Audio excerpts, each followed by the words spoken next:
నమస్కారం. డిఎన్ఏ న్యూస్కి స్వాగతం. ఏపీలో మరో మంత్రి సీట్ని జగన్ మారుస్తున్నట్టు సమాచారం.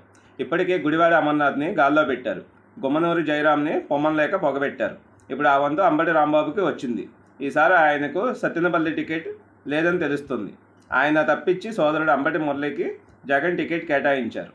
పొన్నూరు అభ్యర్థిగా ఖరారు చేశారు. దీంతో అంబటి రాంబాబుపై వేటు వేస్తున్నట్లు సంకేతాలు ఇచ్చారు.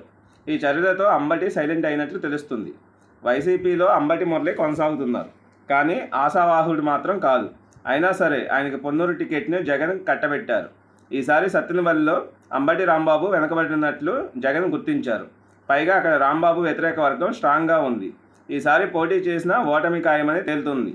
అందుకే ఈసారి అక్కడ అభ్యర్థిని మార్చితే గానీ పరిస్థితి అదుపులోకి రాదని జగన్ భావించారు. అందుకే అక్కడ అనూహ్యంగా ఆళ్ల రామకృష్ణారెడ్డిని ఖరారు చేసినట్లు వైసీపీ వర్గాలు చెబుతున్నాయి. ఈ హామీతోనే ఆయన వైసీపీలో తిరిగి చేరారని చెబుతున్నారు. మంగళగిరిలో బీసీ అభ్యర్థికి సపోర్ట్ చేసి సత్తెనపల్లి లేదా గుంటూరు పార్లమెంటు స్థానం తీసుకోవాలని ఆళ్ల రామకృష్ణారెడ్డికి జగన్ ఆఫర్ ఇచ్చినట్లు తెలుస్తుంది. అయితే తనకు సత్తెనపల్లి కావాలని కోరినట్లు తెలుస్తుంది.